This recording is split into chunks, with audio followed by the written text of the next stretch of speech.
আজকের দিনটা একদম ভালো না। কেন বললাম? একটু পরে বুঝতে পারবে।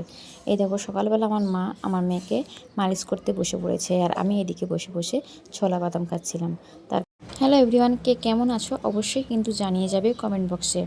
আর আমার মেয়ে তো বেস্ট ফিট করে, তাই সকালে উঠে আমাকে ছোলা বাদাম আরও অনেক কিছু খেতে, সেটা তোমাদেরকে আজকে জানাবো। তারপরে চলে এলাম বিছানাটা ঠিক করতে। দেখো ম্যাজিক করে আমি বিছানা ঠিক করে ফেলেছি।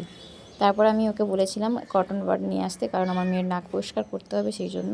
তাই আজকে সকালবেলা এসে কালকে রাতে নিয়ে এসছে, আজকে সকালে আমাকে দিল।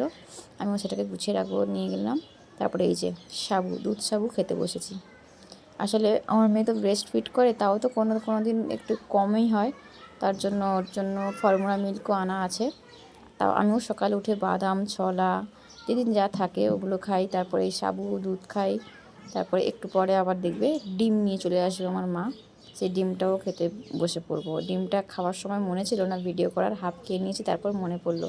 আসলে আগে আগে ভিডিও করতাম তখন সবটা মনে থাকতো, এখন তো ভিডিও খুব একটা করি না, তাই এসব মনে থাকে না। যাই হোক, খাওয়া দাওয়া সব কমপ্লিট হয়ে গেছে। তারপরে মা রান্নাবাড়ি করছিল বলে ঝাঁঝ আসছিল, তাই আমার মা বললো মেয়েকে নিয়ে আমাদের দুপুরে রান্নাবাড়ি শুরু হয়ে গেছে। আর রান্না করার সময় খুবই ঝাঁঝ আসছিল, তাই মেয়েকে নিয়ে আমি ব্যালকনিতে বসতে চলে এলাম। আমাদের ব্যালকনিটা খুবই সুন্দর। এবারে বুঝতেই পারছো, বাড়িতে এতগুলো সদস্য তো, তাই জামা কাপড়ে ভর্তি। তারপরে ভাবলাম মেয়েকে শুয়ে দিয়ে খুঁটিনাটি কাজগুলো, যেমন এই জামা কাপড় ধোয়া, এই কাজগুলো করে নিই। আমার 2 মাস হতে যায় C-সেকশানে আমার বেবি হয়েছে, আমি কিন্তু এখনও পর্যন্ত বাড়ির কোনো কাজকর্মই করি না, শুধুমাত্র মেয়ের জিনিসপত্র ধোয়াধুয়ি ছাড়া।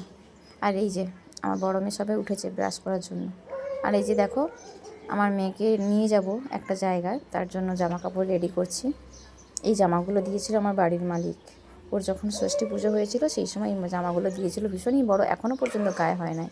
তাও আজকে বের করলাম ওকে পরিয়ে নিয়ে যাব বলে। এই জামাটা পরিয়ে ওকে আজকে নিয়ে যাব। ওর জামা রেডি হয়ে গেল, তারপর আমিও কি পরবো সেগুলো আমি রেডি করে ফেললাম। তারপরে চলে গেলাম। এত তাড়াহুড়োয় ছিলাম আর ভিডিও করার সময় হয় না। আমি তারপরে খেলাম, খাওয়া দাওয়া করে তারপরে গেছি। এবার কি তোমরা বুঝতে পারছো আমি কোথায় এসেছি? হ্যাঁ, আমি সেন্টারে এসেছি। আমার মেয়ের আজকের ভ্যাকসিন হবে। মেয়ে না, মেয়েদের আজকে ভ্যাকসিন হবে।